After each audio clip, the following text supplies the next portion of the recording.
important assets of the country were damaged. That's an important point that has been asserted by the Raksha Mantri today in the parliamentary debate. Congress MP Gaurav Gogoi, the deputy leader of the opposition in the House, he was the next to speak. He accused the BJP and the Modi government of dodging core issues, demanding further clarity on whether India had lost a or more than one Rafale jet during Operation Sindoor. The opposition has also sought an apology for what they call an intelligence failure that led to the attack in the first place. They've also questioned the diplomatic outreach, asking why Pakistan has not been designated a terrorist state by any other country.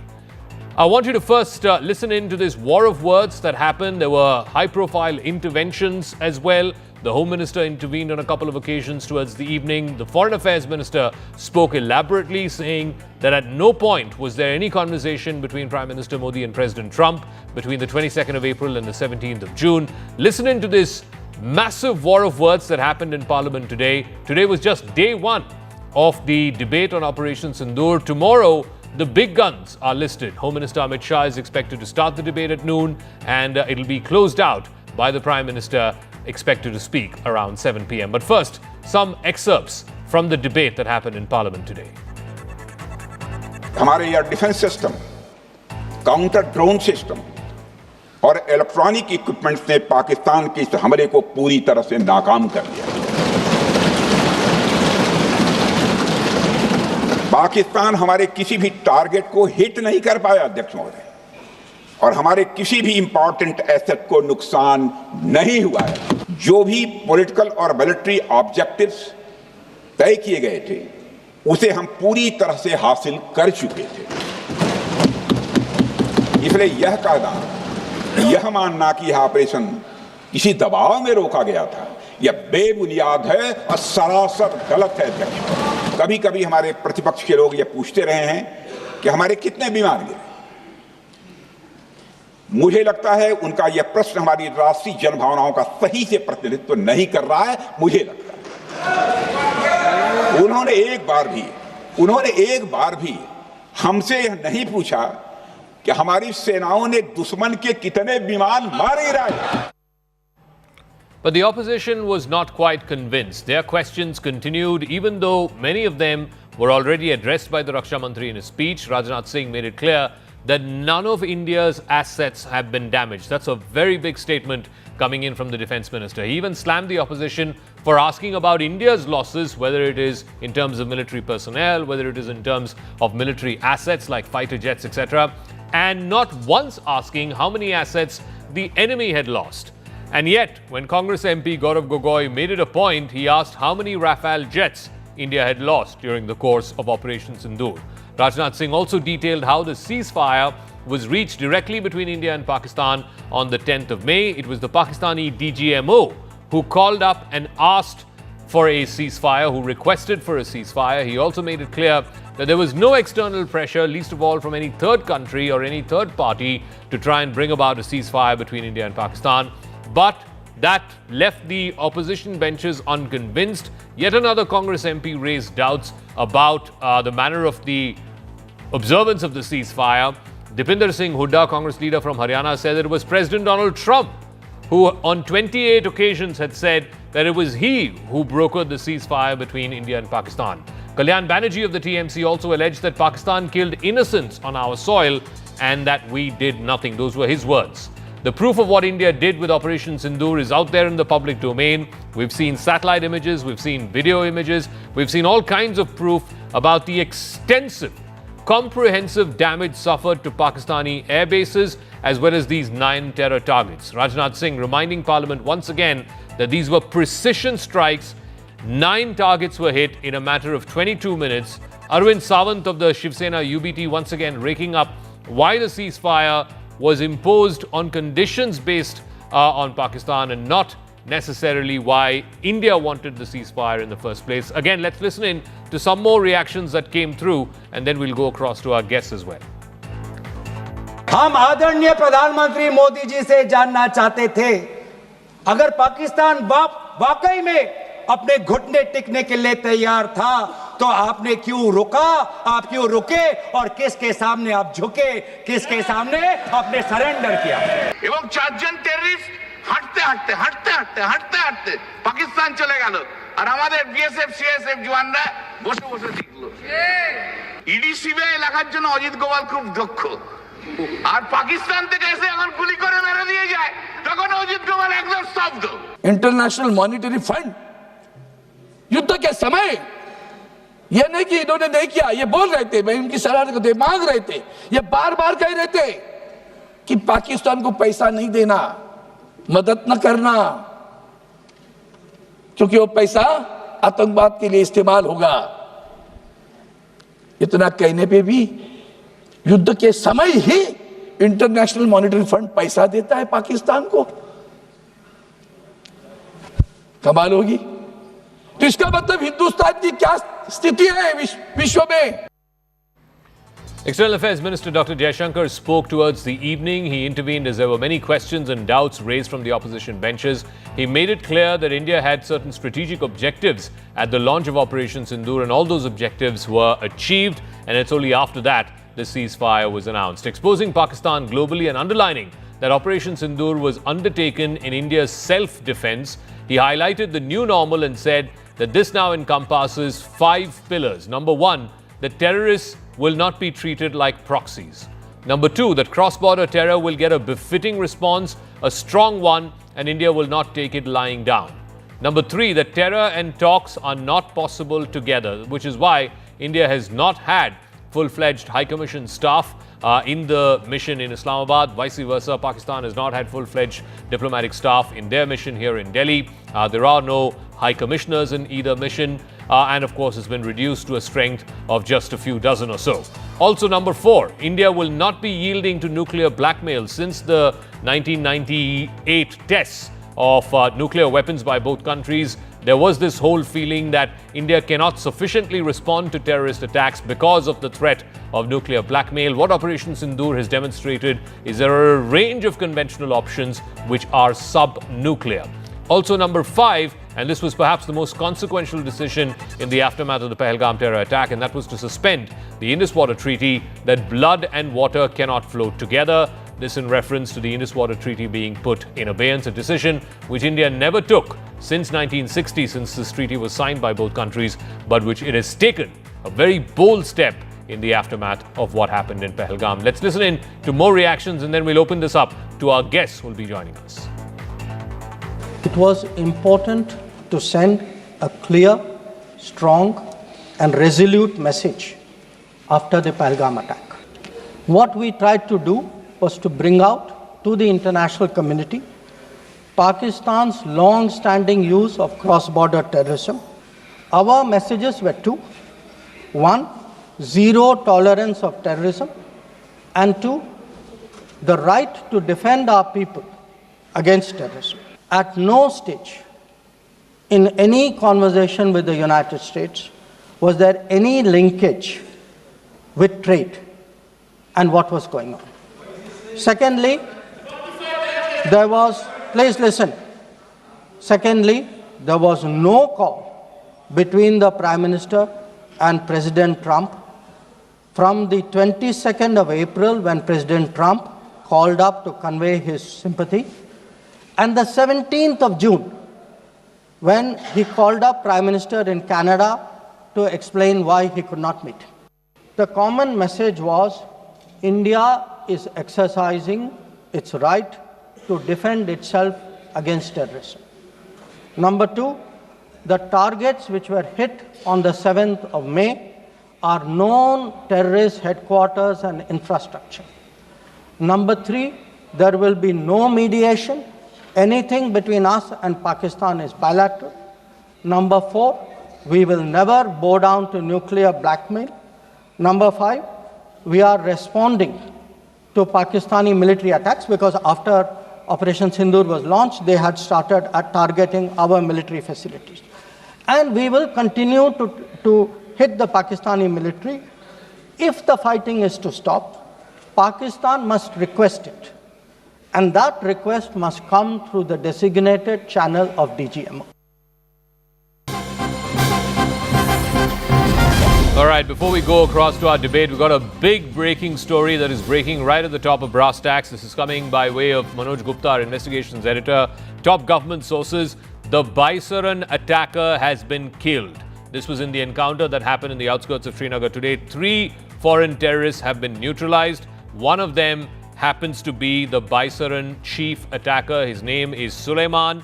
He has been killed. The second one is a man named Gibran. And the third one is a man named Hamza. All 3 are FTs, or foreign terrorists as they are designated. This was a mix of human as well as technical intelligence. This is a huge development because more than 3 months after the Pahalgam attack, one of the main suspects, one of the main foreign terrorists involved in the Baisaran attack in Pahalgam, Suleiman, has been neutralized today in Srinagar. I want to go straight across to my colleague Anand Narasimhan, who has more details on this. This is a huge achievement for the security forces, Anand. Yes, Zaka, and confirmation coming via our security affairs editor, group editor Manoj Kumar Gupta, and we had these names. The 3 names were there, Gibran, Suleiman and Abu Hamza of Afghani at this point in time. He is the third guy, Hamza Afghani.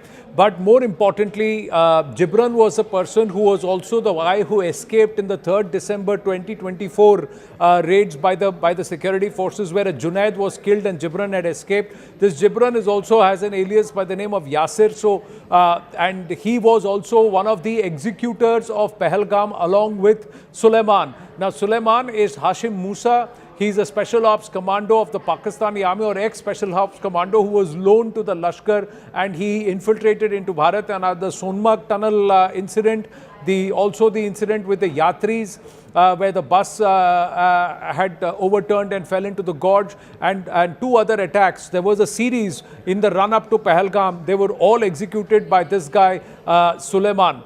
Now, all 3 of them confirmed to be Lashkar operatives, all FTs, like you said, foreign terrorists. So confirmed kills of these 3 neutralized. But more importantly, we have to wait for that official press conference, because there is a possibility that there could be 2 or 3 more who may have been neutralized or who may have been apprehended. We do not know that, but we are waiting for a confirmation, because these FTs were moving in groups of 3. That's what happened. Now, whether there were 2 groups in that same area as they were isolated, located, did 1 or 2 of them try to slip away? Have they been apprehended, or is there a hot pursuit? We have to wait and watch, because the forces have not yet completed or said that Op Mahadev is over. They say Op Mahadev is still on. And there is an indication that early tomorrow morning, there may be a press conference, and there may be an official announcement of this entire operation and confirmation of their identities. Earlier in the day, when CNN News 18 got these, the visuals of the 3 terrorists along with their hideouts, there was clear indication based on the sketch of the eyewitnesses that one of them did look like Suleiman.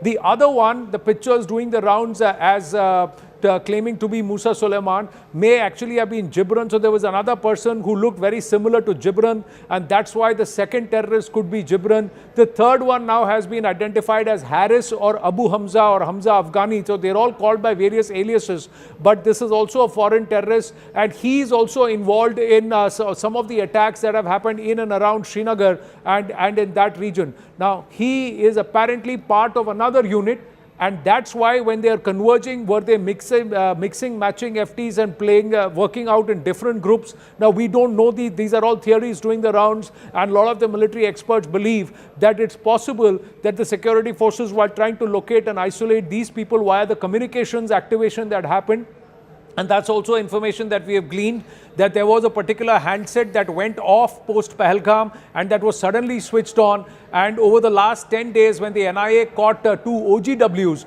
they got some intelligence or some inputs over communication and communication methodology, and then they were able to identify this handset, and this went on in about 2 or 3 days ago, and that's how the geolocation of these people happened. Okay. Interestingly, this entire area of the Mahadev peaks is a ridge line which actually extends 4 ways. and 100 kilometers here, 100 kilometers there is POK, it's Sonmarg area, it is Srinagar, and on the other side is Pahalgam. So the terrorists use this region, this Dachigam region on the natural reserve as a hideout because of the rock faces, because of the valley area, dense foliage, which allows them cover and also to escape aerial scrutiny. But more importantly, moving from one region in Kashmir to another region in Kashmir, be it north, south or towards POK, using these ridge lines and using these lines. And because the weather is better now, they are able to even climb higher and negotiate the higher reaches, evade the Doks and also the local villages. And it's a tough trek. It's not easy to survive there.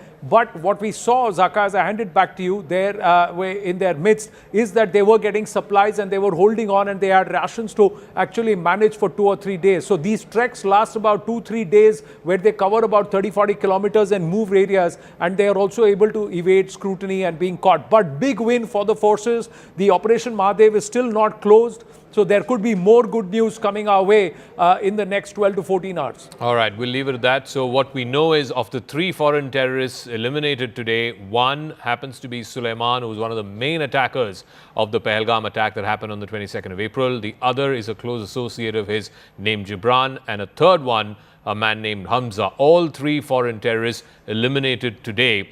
In a way, Pahalgam has been avenged. You could say that. Of course, official confirmation will come in from the army tomorrow is what the word that we're getting. Let's now open this up to our political guests on this big face-off that's been happening in Parliament. It's been 8 hours plus. It's continuing. Sanju Verma, National Spokesperson of the BJP, Shaina NC, Spokesperson of the Shinde Sena, Mr. Kumar Nayak is Lok Sabha Member of Parliament of the Congress, A. Saravanan, Spokesperson of the DMK, Tausif Rahman, Spokesperson of the Trinamool Congress. Sanju Verma, let me start off by asking you, today, repeatedly, despite the defense minister, the intervention of the home minister and the foreign minister, the opposition continues to insist that no answers have been given by the government on whether assets have been lost, whether India's standing has been elevated after Operation Sindoor, why foreign countries have not openly come out and supported India or condemned Pakistan. They continue to insist that the government is not coming clean on every detail of Operation Sindoor. You know, Zaka, a man convinced against his will is of the same opinion still.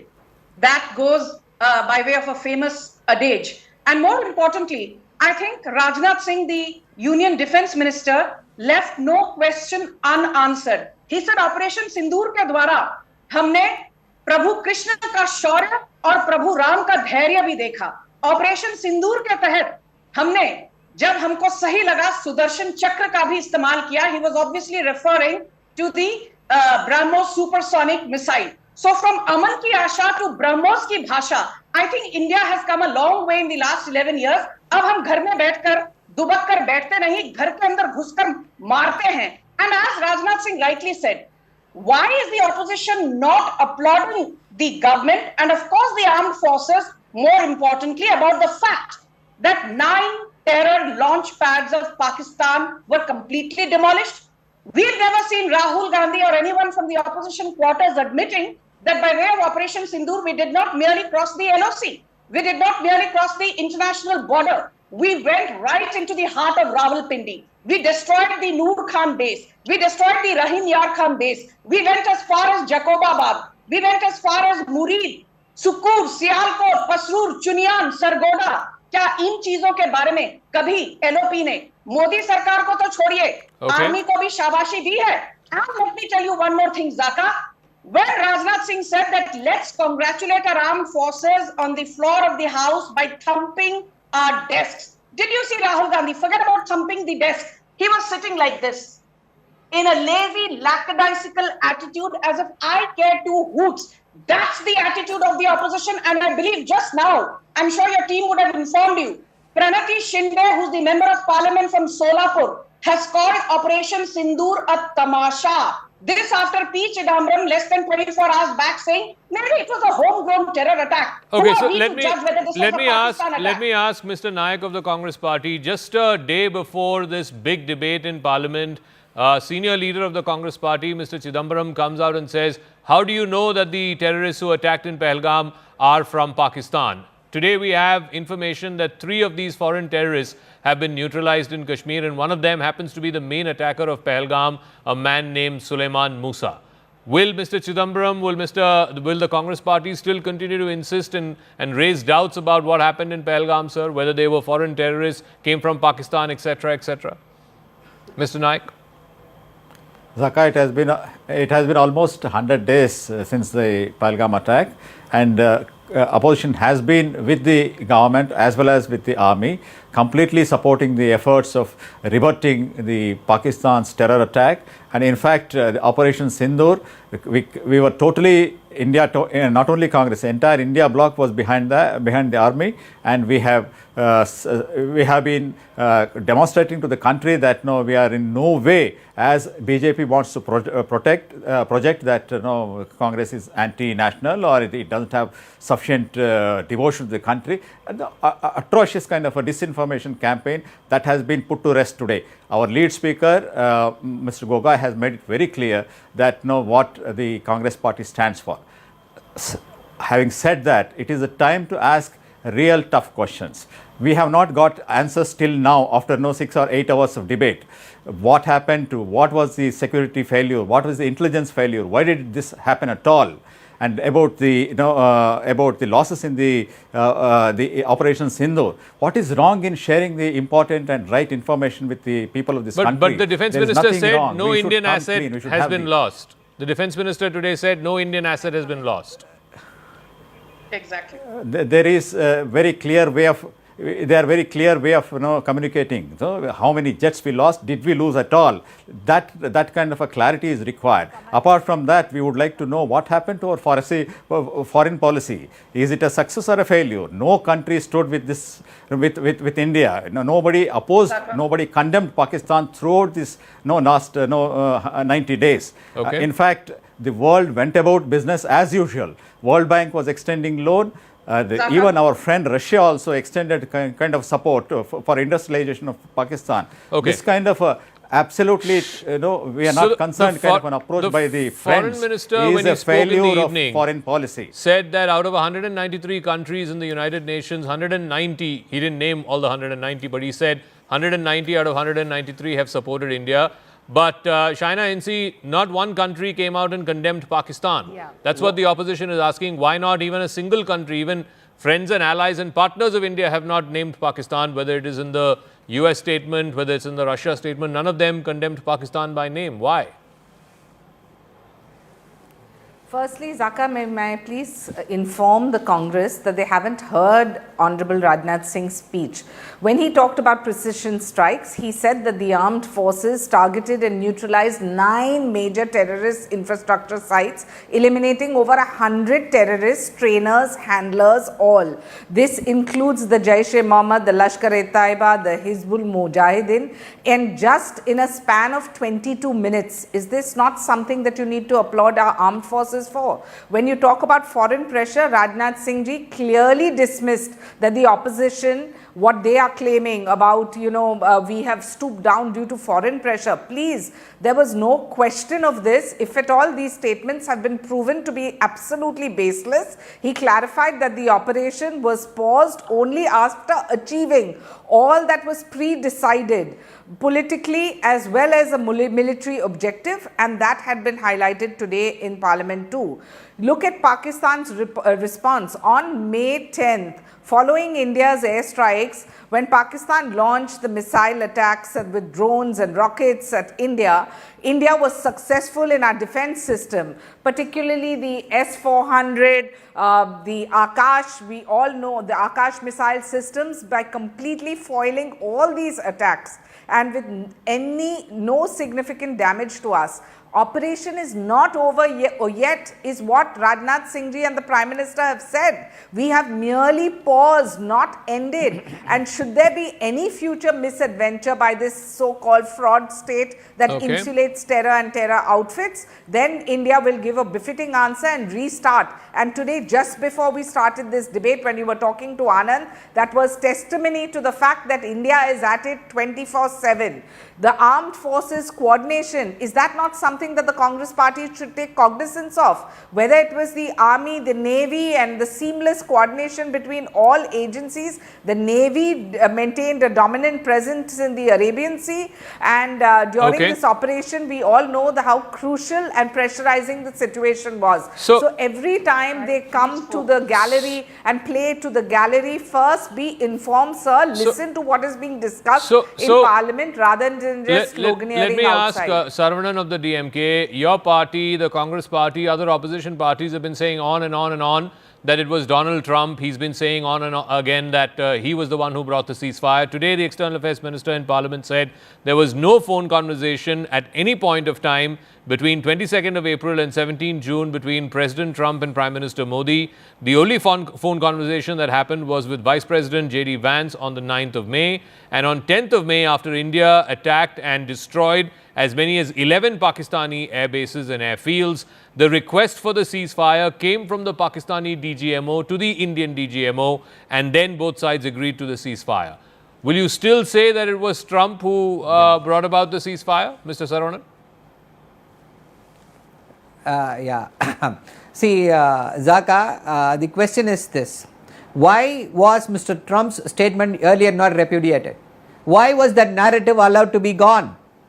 They allowed this narrative to go on and on and on. So the next question would be, is the Modi government afraid of Mr. Donald Trump?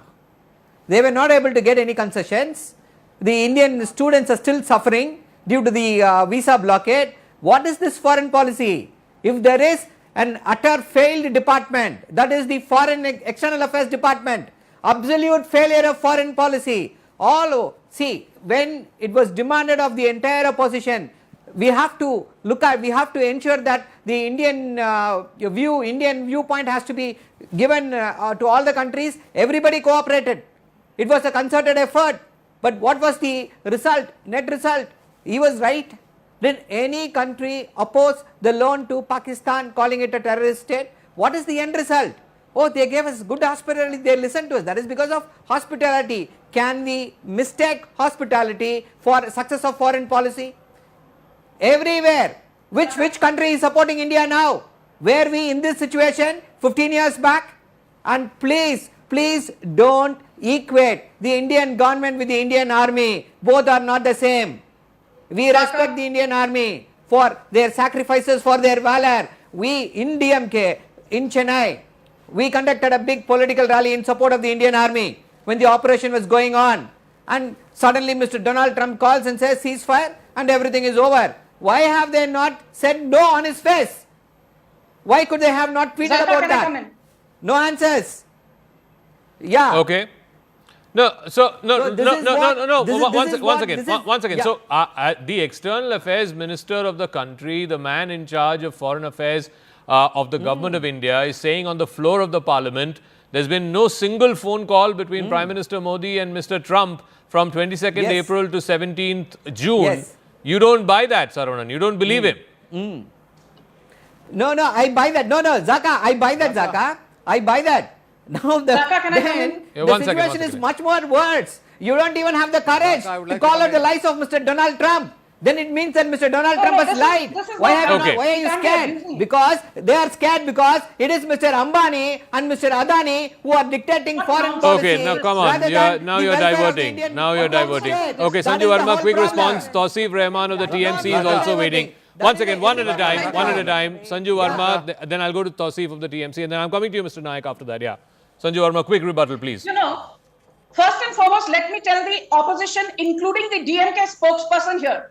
Very conveniently, you say, oh, we stand in solidarity with our armed forces. If you stand in solidarity with our armed forces, you should believe what Lieutenant General Rajiv Ghai of the DGMO said. You should believe what Vice Admiral A.N. Pramod of the DGMO said. You should believe what Air Marshal A.K. Bharti of the DGMO said. What did these three gentlemen of the DGMO say? They said, we won decisively via Operation Sindoor by demolishing the military combat readiness of Pakistan. We were not busy finding out kitne jet gire hain, kitne jet nahi gire. And Zaka, I did not heckle this man. Please keep quiet. Wait for your turn. My simple point is this. Rajnath Singh today categorically said, हमको कोई क्षति नहीं हुई है. हमारे सैन्य बल को किसी ने छुआ तक नहीं है, भारत की किसी चीज को क्षति नहीं पहुंची है, which is clear as day that we did not lose any jets, we did not face any form of destruction. It cannot get clearer than that. The defense minister has spoken, the external affairs minister has spoken, the union home minister will speak tomorrow, but as they say, the opposition wants to engage in shoot and scoot. Okay, let me ask Mr. Tausif of the TMC. One second, Saranam, one second. Mr. Tausif has been waiting very patiently. We're 20 minutes into the debate. Mr. Tausif, the point is again and again the opposition keeps asking, why didn't you go further? Why did you declare the ceasefire? Did you do it under Trump's pressure? All of those questions were clarified today by the External Affairs Minister. The government has also been saying, you know, when the UPA was in power and TMC was very much part of the government, right after 26/11, the government of the day at that time refused to take any kind of military or kinetic action against Pakistan. At that time, the Foreign Minister of India was Mr. Pranab Mukherjee, who went on to become Honorable President after that. And it has been cited in multiple books, including his own biography, where he says that he was the one who decided not to pursue military action against Pakistan in the aftermath of 26/11. So when such a major terror strike happened in the heart of India's financial capital and the UPA did not do anything, then why are you going around and asking, oh, why did you stop on the 10th? Why didn't you take it till the 12th? Why didn't you hit, 20 odd military bases? Why did you hit only 11? Why did you succumb to Trump's pressure, even though the minister has clarified there was no phone call between the Prime Minister and Mr. Trump in those days? Good evening, Zaka, and thank you for allowing me to speak. Well, Zaka, you have to understand, whatever happened that time, if you talk about 9/11, if you talk about September, whatsoever, those were the past things. And of course, they should have been questioned and the answer should be there. But, if I talk about today, well, the ruling party looks angry and upset from the opposition. But this anger should be shown to Trump, where he took all the credit and made us look like a Montessori kid. And how do you want us and the people of India to believe what's happening with Pakistan, where our media was traveling on a missile, going to Karachi and Lahore, and no one condemned it? I mean, yes, we will ask questions inside and outside the parliament, Zaka. And if you are right and honest with the country, you should answer us 365 days and 24/7. Because this is the reason you went to the parliament and not for your own foreign trips. I mean, Zaka, I have a simple common question what the people is asking in India right now. In Pahalgam, 26 people died. It took 3 months to find one of the 4 terrorists. I'm talking about today, whatever this Mahadev thing happened. And congratulate to the Indian Army. We salute them. The government of India had no answer. The government had no answer. If you want to let him finish. Let me please come in. I understand when TMC speaks, you people have some problem. Anyways, the government of India had no answer that time. We asked the question in Lok Sabha and standing committee meeting as well, but there was no answer, Zaka. We submitted a written question. Where are the killers? What is the status? Could they be identified? How did they enter crossing the border, crossing AK-47 and the center cannot see? They can use Pegasus on our phones during polls, am I right? But they are not aware of terrorists. The same thing happened in 2019. The 40 paramilitary personnel died because of an intelligence failure. I'm not saying this, even former of Jammu Kashmir LG Satyapal Malik said this. Current LG Manoj Sinha also said there was an intelligence failure in Pahalgam attack. Then why was the IB chief given an extension? Okay. What is the compulsion? Why should we not ask, Zaka? China NC, is it unfair for the opposition to ask questions if there's been an intelligence failure? How are these 3 foreign terrorists allowed to come inside? Why has nothing happened to them for 3 months after Pahalgam? These are all valid questions that any opposition should ask in a democracy.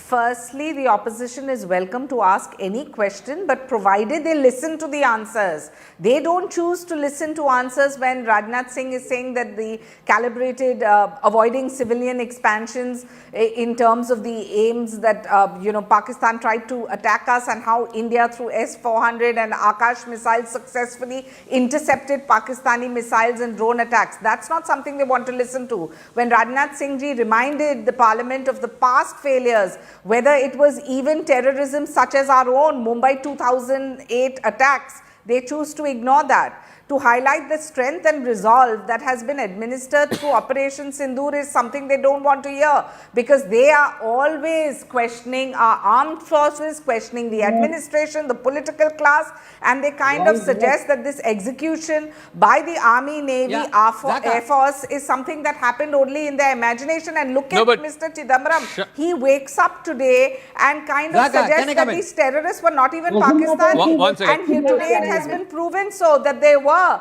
as has been from day one. This partisan kind of phenomena where it is, very conveniently peripheral to suit them. It works into partisan questions such as losses of Indian aircraft which are in the public domain. Okay. And Rajnath Singh ji has answered every single question. But you are like that bad student who never listens to the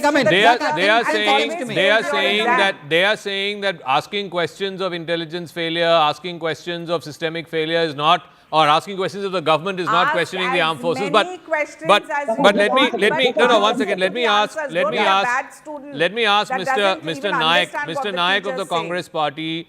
I think one of your speakers, I think it was Mr. Gogoi, who said, this two-front war, Mr. Rahul Gandhi has been speaking about two-front war. Today, the foreign minister again responded saying two-front war started in 1948 when Pakistan gave away Shaksgam Valley to China. And then it happened in 1966 when China started supplying military equipment to Pakistan. And then it happened in the 1970s when nuclear cooperation happened between China and Pakistan. It happened when Rajiv Gandhi went to Beijing in 1986 when military and nuclear cooperation between China and Pakistan was happening at its peak. Those are the words that the foreign minister used. To now say that, two-front war, Rahul Gandhi has been warning about it, this has been happening for the last 60 years. That's the government's contention, Mr. Nayak. Zaka, this is the kind of debate that we were expecting. In fact, if there is a clarification that is being issued by honorable ministers, we are ready to take it. In fact, that is the essence of dialogue that we wanted here in the parliament. In fact, we wanted a special session. It has not happened. It is happening today. But did you notice today what's happening? In fact, when the honorable defense minister spoke, he spoke telling us what questions to ask and how to ask. This kind of paternalistic or condescending attitude is not the one which behoves the government. In fact, we should be allowed to ask what we want to ask and what we want to bring before this country. In fact, see, if they are not able to answer directly, they will play with the words. It goes on like this. One example I would like to give. In fact, what the honorable the defense minister said is that India did not lose any infrastructure. We are asking them to come clean, saying that how many jets we lost or we did not lose. Infrastructure is not jet. Kindly let him come very clean on that. Armed army officers themselves have considered that point. We want the honorable defense minister to make this point in the houses, in the floor of the house. And if they are not able to want to know, Mr. Nayak, one second. I want to know why do you think it's important for the government of the day or the defense minister to clarify if and how many assets India has lost? How does it matter? Because there was a very clear contradiction between what the government's position was and what the army said later. In fact, even today also the defense minister has said that they gave complete freedom to the armed forces. Okay. And at some point, a couple of weeks back, army officers themselves told that it was the politically imposed constraint which made us lose couple of jets. Okay. This is a very clear Sanju statement Verma, by the CDS has said that assets were lost, we want to come that flights were grounded. Today, the defense minister said no assets were lost. So, is the government in confusion about whether assets were lost or not? Zaka, I'm not a cricket fan, but I know that when India won the T20 ICC World Cup last year in November by defeating South Africa, all that we remember is India defeated South Africa to clinch the T20 World Cup. Nobody even remembers that Virat Kohli scored 76 runs off 59 balls. So what I'm trying to say here is, did we have a decisive victory via Operation Sindoor? The answer is yes. Let me just say one thing, Zaka. No, let me finish. I did not heckle. Zaka, I want your audience to also take note of this. Pranati Shinde, who said that Operation Sindoor is just a media tamasha, She is the daughter of former Union Home Minister Sushil Kumar Shinde. Sushil Kumar Shinde also briefly served as the Maharashtra Chief Minister. And let me tell you, Charanjit Singh Channi, Rajya Sabha MP of the Congress, also called Operation Sindoor a tamasha. Siddaramaiah said, how do we know Pakistan was involved? P. Chidambaram says, how do we know Pakistan was involved? You know, then you have Robert Vadra, the big jijaji of the Congress, saying, oh, you know, while Hindus were asked their religion and butchered down in Pahalgam, it is because the Modi government has, instead of empowering, weakened the Muslim community. And let me tell you that they have been shifting the goalpost. Now that Rajnath Singh has given details, now that Hasim Musa, the key mastermind of Pahalgam terror attack, has been neutralized, they will not say that the Modi government has done an excellent job. Yes, the army has played a crucial role, but the leadership of the day is very, very relevant. If that was not the case, Saravanan, I come back to that moot point. I mean, on the one hand, you say that where are these terrorists? Why have they not been neutralized? We've just broken that the main attacker, the main executor of Pahalgam has been killed. His name is Musa. He's been killed today. He's a foreign terrorist. So why don't you acknowledge that, yes. The armed forces have done a good job. They've taken 3 months, but they've done a good job. They finally avenged Pahalgam. Zaka, that's what. I think this is a false equivalence.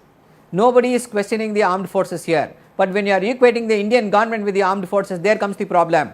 The Indian government wants to shield itself. Their failures behind the Indian armed forces. That is the whole problem. We had Mr. Narendra. Stop heckling. Stop heckling. Will you ask that lady to stop heckling me? Stop heckling me. One at a time, please. One at a time. One at a time. Yeah. One at a time, please. One at a time. Yeah. Let me one at a time, finish. Sanjuji, please. Yeah. Sanjuji, please. Please, Sanjuji, please.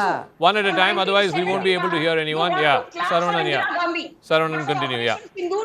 Saravanan. Yeah. Zaka, I'll just go ahead, Zaka. See, in 2008, when the Mumbai terrorist attacks happened, what was Mr. Narendra Modi doing? Was he behind the government? Was he not questioning the government? What did the BJP do? They placed advertisements all over the country that the Congress is incompetent. If anybody had done that now, what would have happened? They would have said everybody is an anti-national.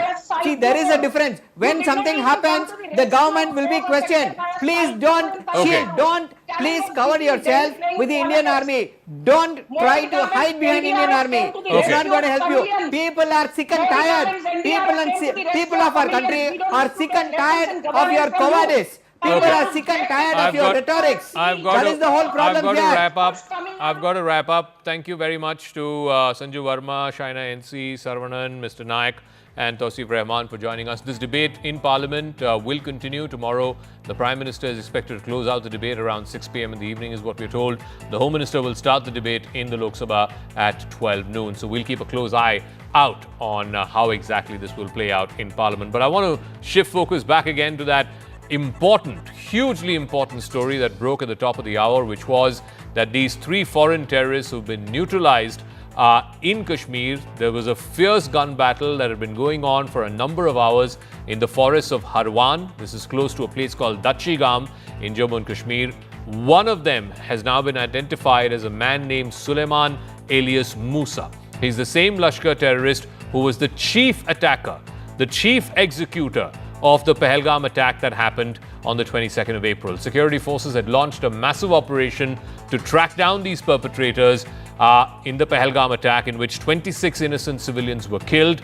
Intelligence inputs had been gathered over the last month, which seemed to suggest that the terrorists might have moved towards this Dachigam area. This is about 20-odd kilometers from the city center of Srinagar. In fact, there was reference to this, not directly by name, but certainly there was a reference to this in the Parliament debate that happened as well. One of the members, Jay Panda of the BJP, referred to this killing of these 3 foreign terrorists. We'll also get an expert view on the other side of this. But I want to bring out some excerpts of why this is important, coming as it does on the day that Parliament began this debate on Operation Sindoor.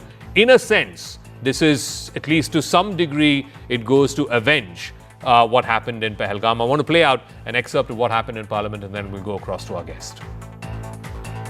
Even as we were debating this issue today, some of us must have seen in the news that an Operation Mahadev is being conducted in Jammu and Kashmir, targeted at terrorists.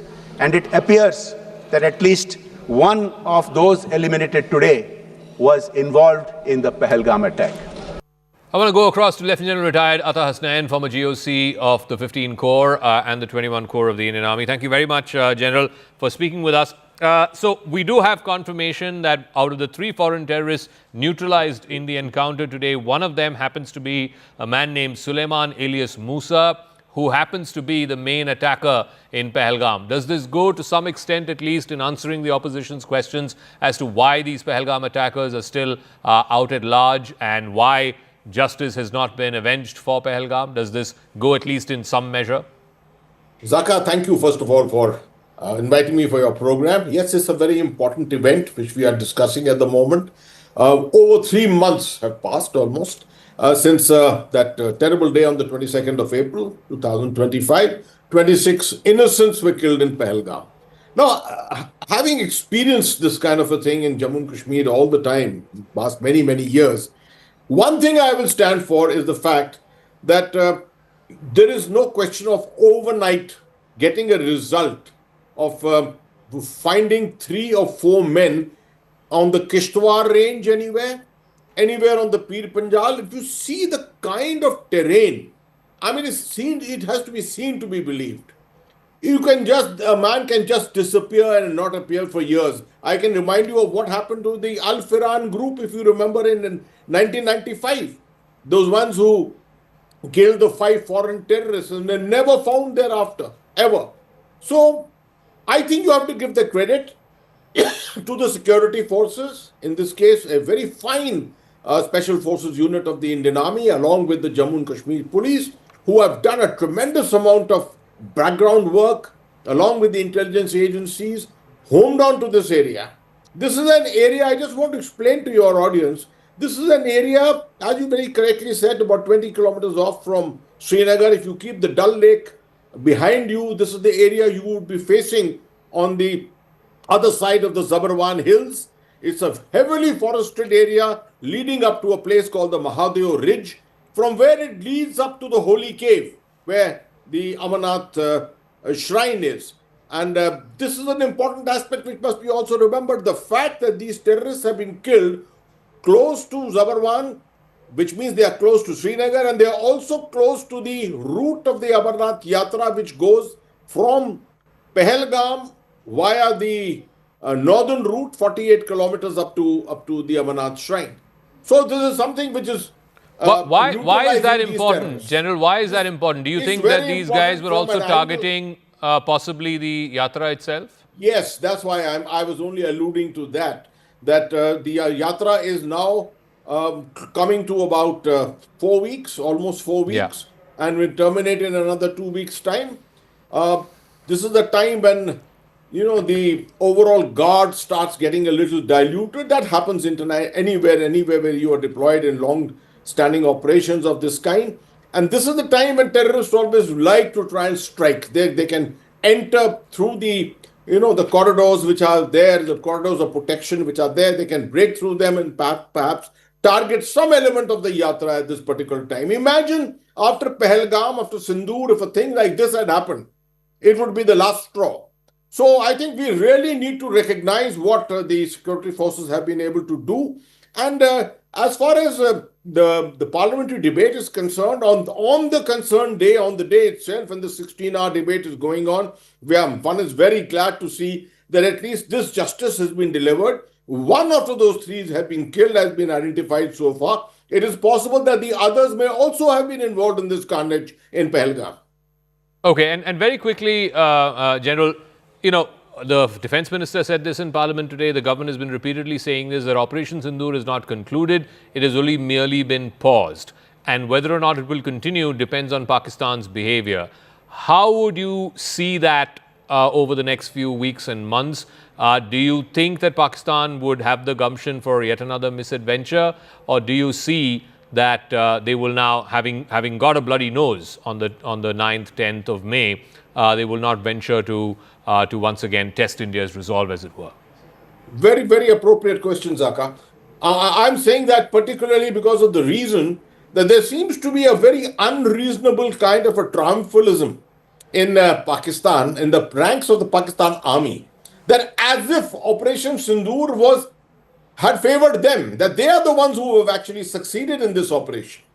And this is a false sense of bravado, a self-delusion, going to the world to explain to people that this is what they have done. They have neutralized the Indian operation, the Operation Sindoor, in this for 88 hours, and nothing has happened to Pakistan, and Pakistan has hit back very, very effectively. Now, to live up to this kind of a self-delusion, there is always the possibility of a second strike. I'm not saying it's going to happen, but always we have to be very, very careful in the coming period that this kind of a thing could be repeated. And therefore, our strategy has to be clear. It cannot just be a couple of more strikes. If you've done 7 strikes this time, you do 10 strikes or 12 strikes. There has to be a clear-cut strategy and an end result that you have to seek and look at. And that is something on which the security forces, and I'm sure elements of the political community, must be working together. All right. General Hasnain, as always, a pleasure speaking with you. Thank you very much for joining us. General Atta Hasnain, the former GOC of the 15 Corps, giving us his thoughts and perspective. The important development, the confirmation of which we broke earlier in the show, Hashim Musa alias Suleiman, the main attacker of Pahalgam, he was neutralized today in an encounter that happened about 20-odd kilometers outside of Srinagar city. And why is this such a big win for India, for the security forces? He is considered as one of the masterminds of the April 22nd Pahalgam attack, in which 26 innocent civilians died. He is considered a key planner and a key executor of the 22nd April Pahalgam attack, in which 26 civilians died. And this pips a major terror network, a major terror ring that he was closely associated with. Remember, Pahalgam was not the first terror attack that he was involved in. Earlier last year, there was the Zedmo tunnel attack as well, in which a number of people were killed, including some construction workers. This man was involved in that attack as well. So he has been wanted as a key executor of a number of terror attacks that have been that have played out in the Kashmir Valley. There's also a definitive Pakistani link. He's a Pakistani national. He is what they call an FT, or a foreign terrorist. He's supposed to be a former Pakistan Army SSG commando. Musa's death will hit the Lashkar-e-Taiba, will hit the TRF, and some of the Pakistan terror infrastructure that is based in places like Muridke and Bawalpur. It also reinforces India's claim that it is the Pakistani state and the Pakistani intelligence agency, the ISI, that is backing cross-border terrorism in Jammu and Kashmir. It's also a major threat to the region that has been removed. Like I said, this is not the first attack. Pahalgam was not the first attack that Musa was involved in. He is allegedly involved in multiple attacks on civilians as well as forces. Musa's elimination boosts the overall security profile in Jammu and Kashmir. It is also a huge victory for Indian forces, because this was an open wound of sorts that for 3 months post-Pahalgam, the main perpetrators, the main attackers of that dastardly attack on the 22nd of April had not been brought to book, had not been brought to justice. Today, we can confirm that the Indian Army, in a joint operation with Jammu and Kashmir police, have managed to neutralize at least one of the major attackers who was part of the Pahalgam attack, and that is the man named Musa alias Suleiman. This operation was codenamed Mahadev. As you heard from General Hasnain a moment ago, this was close to the Mahadev ranges, and Operation Mahadev, we can report to you tonight, is a big success because it has eliminated this man, Hashim Musa alias Suleiman. We'll leave it at that. Thank you very much for tuning in. We'll catch you again tomorrow night, where the debate will continue both inside and outside Parliament on Operation Sindoor.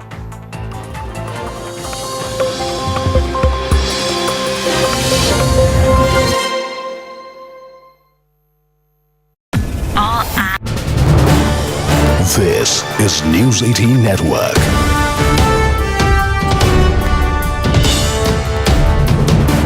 India's largest news network. Major Jolly, very quickly, your thoughts on the updates that we're getting right now. What more can you read into the situation? What I can say is that Indian Army is going after terrorists wherever they are hiding, whatever little pockets they are being chased and killed and neutralized. So even though the hunt for Pahalgam terrorists is on, it doesn't mean that Indian Army is taking it lightly wherever the others are.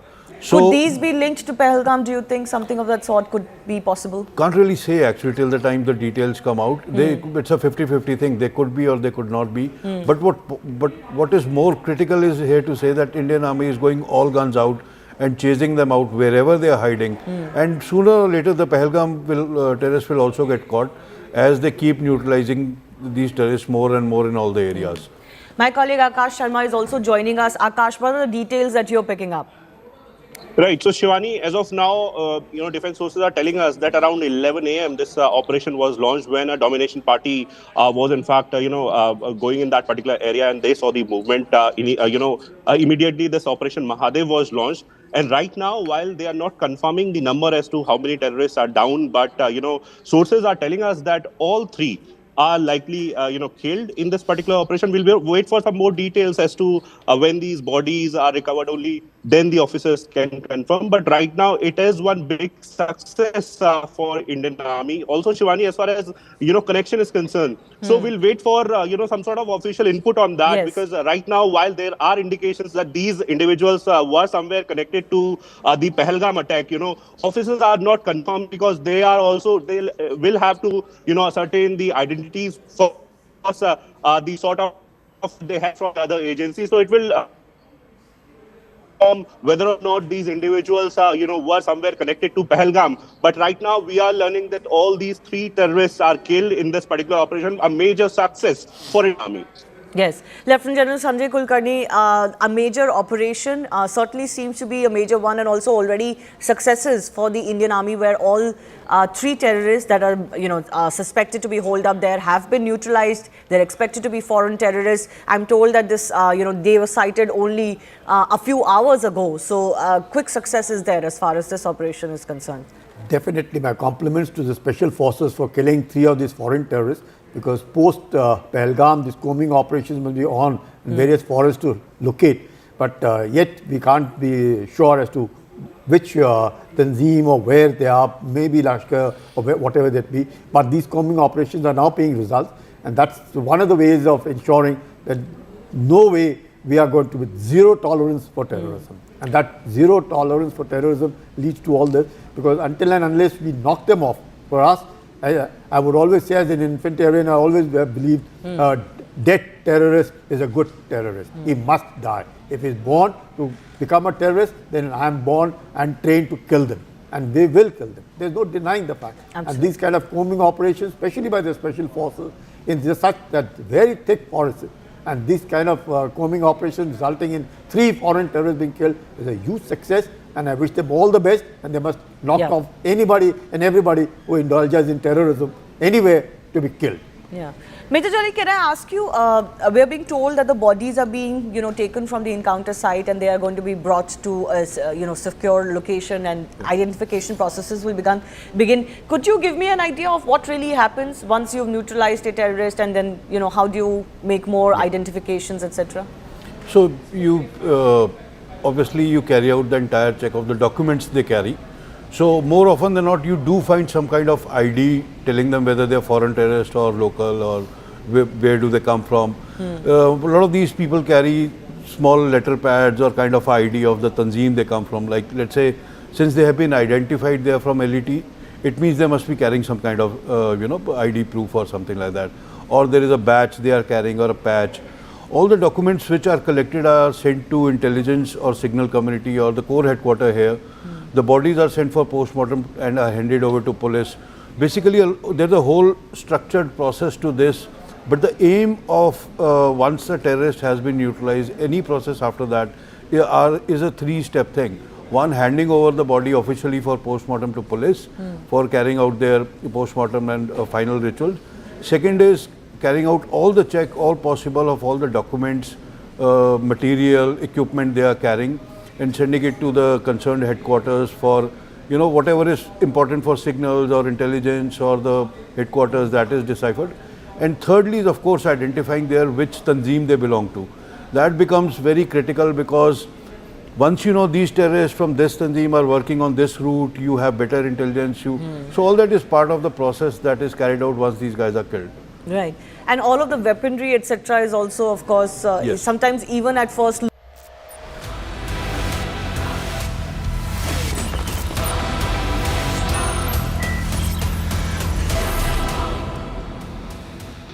Viewers, what a tragedy for our country, what a tragedy today, viewers. In a stunning display of political myopia, the India bloc has chosen to drag Operation Sindoor into the mud of politicking, trivializing, viewers, a very sensitive operation that India carried out at a time when national unity and strategic discretion should have prevailed. The opposition has shamelessly attempted to weaponize our armed forces' valor to score petty points against the Modi-led NDA government. This is not dissent, viewers. This is not democratic dissent. This is the betrayal of our republic in its own cradle, let me tell you. Its parliament or Sansad. Today, when the nation should have been celebrating the slaying of Pakistan terrorists,